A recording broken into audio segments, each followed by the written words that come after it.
जय श्री राम। कल मैंने आपको शाहू महाराज का आह्वान आपको सुनाया था, जो उसने अपने सरदारों से किया था। इससे ये साफ जाहिर होता है कि शाहू महाराज का नाना साहब पे प्रचंड विश्वास था। उनकी क्षमता पे शाहू महाराज को प्रचंड विश्वास था।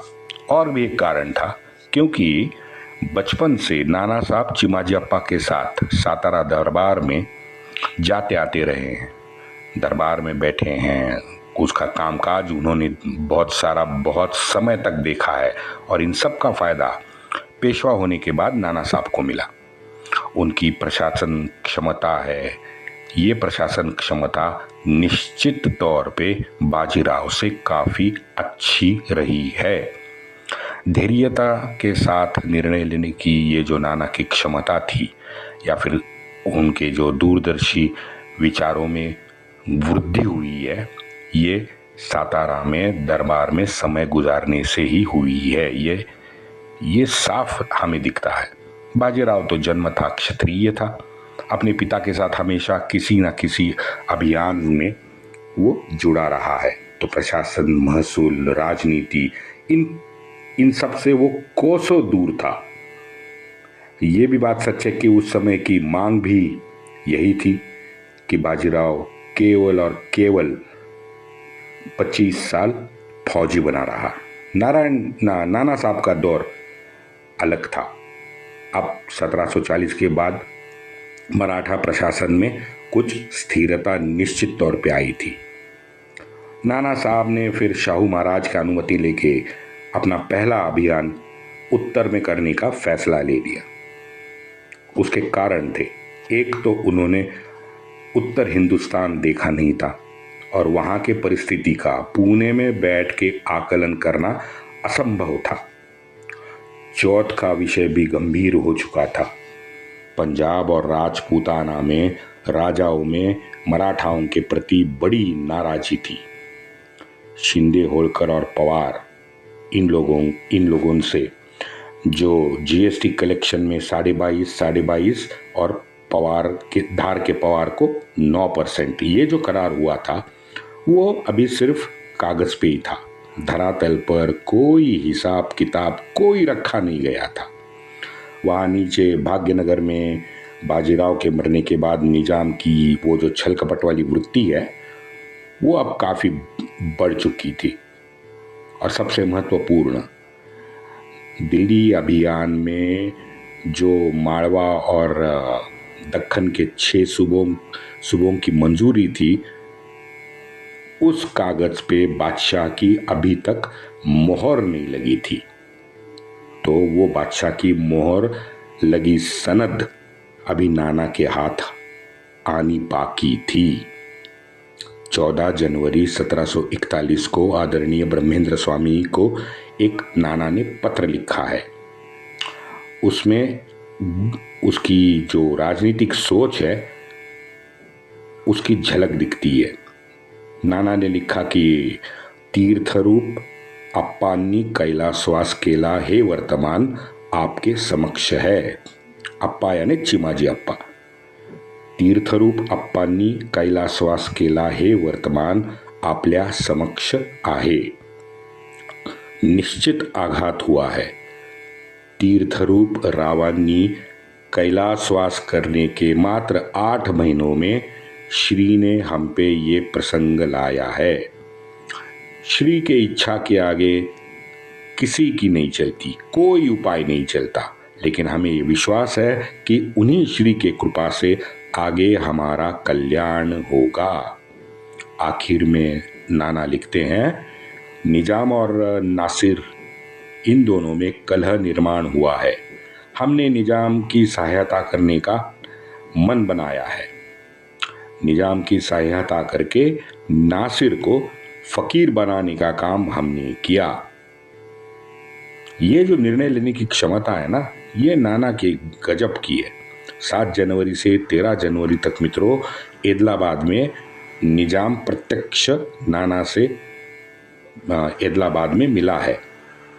वहाँ पुणे में बाजीराव के मृत्यु के बाद शिंदे, होलकर, ये जो मध्य प्रदेश के जितने भी हमारे बड़े सरदार थे ना, वो पुणे पहुंचे थे।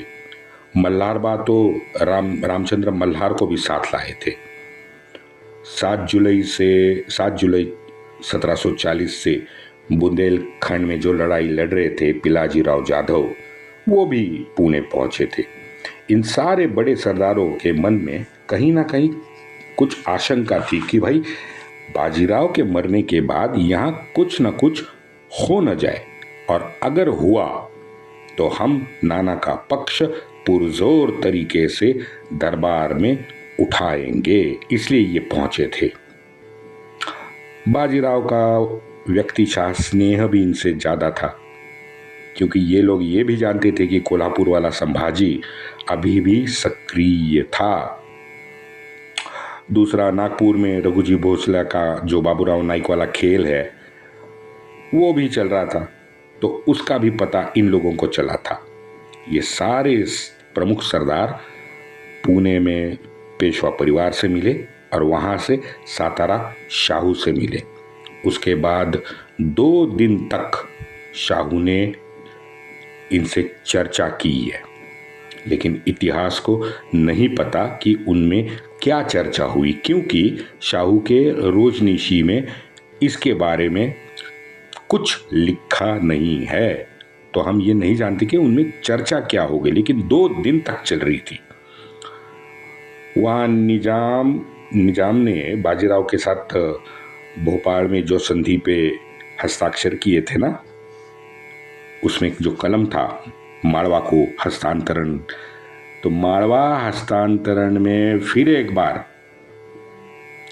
बार निजाम ने दोगलापन दिखाया और माड़वा देने से उसने फिर मुंह मोड़ लिया अपना।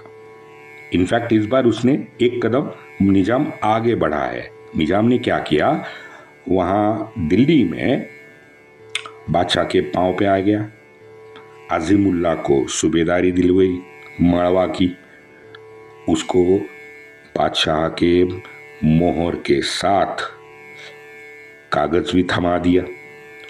अजीमुल्ला वो मोहर लेकर, ये सनद लेके 15,000 की मोमिन फौज लेके माड़वा निकला भी।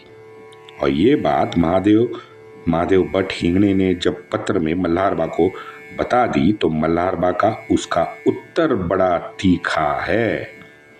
पता चलता है कि किस हद तक मल्हारबा निजाम से छिड़ते थे, और ये चिढ़ राजनयिक से ज्यादा व्यक्तिशाह लगती है, क्योंकि मल्हारबा ये पहले दिन से जानते थे कि ये बुढ़ा निजाम पाताल यंत्री है, और बुढ़े निजाम ने ये फिर एक बार सिद्ध भी कर दिया। नासिर ने बगावत कर दी, अभी मैंने बताया। बड़ा उसका बेटा था गाजीउद्दीन, वो तो बहुत लंबे समय से दिल्ली में बादशाह की सेवा में था। तो यहाँ मराठाओं से मीठी भरी बातें करके नासिर की बगावत निजाम को मिटानी थी, ये निजाम का इंटरेस्ट था। और नाना भी माड़वा की सनद बादशाह के मोहर के साथ निजाम के जरिए बिना युद्ध चाहता था, क्योंकि पैसा नहीं था। तो दोनों ने मिलकर शायद ये एदलाबाद वाली भेंट तय कर दी है, क्योंकि ये भेंट दोनों के लिए ज्यादा उपलब्ध थी। अब नाना एदलाबाद पहुंचने से पहले पिलाजी जाधव ये मांगे लेके वहां पे एदलाबाद निकल गए। मित्रों, यही वो मांगों का कागज है जो 1743 में जाके 2-2.5 साल बाद सनद बना। गजब राजनीति है। नाना जब एदलाबाद में निजाम से मिले तो निजाम ने माड़वा पे तो उनको 1741 में सीधा जवाब नहीं दिया है। सारा का सारा मामला बादशाह पे थोप दिया, लेकिन नाना ने 15 लाख रुपए तो निजाम से एदलाबाद में ले लिए। तो नाना के लिए एदलाबाद भेंट ये निश्चित फायदेमंद साबित हुई। माड़वा के बारे में निजाम ने तो कह दिया कि भाई ये बादशाह ने नियुक्ति की है, और बादशाह ने कहा कि माड़वा अब हमारे पास ही रहेगा। हाँ, अगर पेशवाओं को माड़वा में हिस्सा चाहिए तो उनको हम माड़वा की नायकी दे सकते हैं। तो हायरार्की में आप ये समझिए कि पायदान नंबर 4, पायदान नंबर 1 पे निजाम बादशाह रहेगा, पायदान 2 पे निजाम रहेगा, बीच में 3 जीएसटी ऑफिसर और चौथा नायक, जिसके पास कुछ फौज के अभियान वगैरह कुछ हक में होंगे। तो वो नायकी हम पेशवाओं को दे सकते हैं। अब ये दोगलापन निजाम के खून में था और मल्हार बा को शायद इससे ही चीड़ थी, इस दोगलेपन से मल्हार बा को चीड़ थी। तो पूर्णा के तट पर एदलाबाद में 7 जनवरी से ये लोगों की मुलाकातें हुई, मेजबानी हुई, शाही खाने हो गए, भेंट वस्तु सब दिखावा तो हो गया। 1741 में एदलाबाद में माड़वा का विषय निजाम ने नहीं उठाया, निकाला ही नहीं उसने। हाँ, 15 लाख रुपए उसने नाना साहब को दे दिए। अब इस एदलाबाद की लड़ाई के तय कार्यक्रम के अनुसार नाना उस भेंट के बाद डायरेक्ट माड़वा निकल गए। मराठाओं का एक वकील था जो भाग्यनगर में निजाम के यहाँ कायम स्वरूपी निवासी वकील था। अब वो 27 मार्च 41 को सातारा से निजाम के पास चला गया। ये शाहू के रोजनिशी में है। अब ये आनंदराव सुमंत वकील, आप देखो मित्रों राजनीति कैसी थी। आनंदराव सुमंत बालाजी के समय से निजाम के यहाँ था। मैं बोला ना कि वो निवासी वकील था और यहाँ पे 41 में पेशवा की अनदेखी करके वो डायरेक्ट सातारा शाहू के पास चला गया था।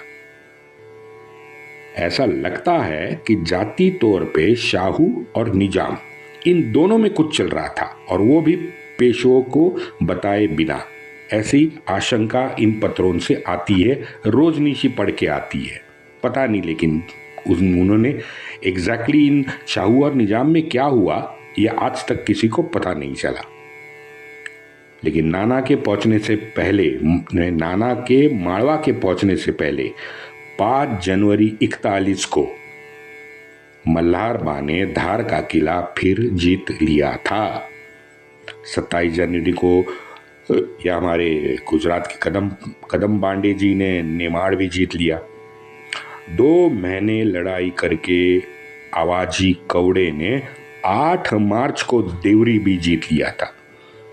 यानी आप कागज पे देखोगे तो मराठा सरदार माड़वा के काफी सारे क्षेत्र में पुनः कब्जा मार्च तक कर चुके थे बिना सनद के। ये महत्वपूर्ण है। जोधपुर उदयपुर का चौथा हक तो ऑफिशियली मराठों के पास था।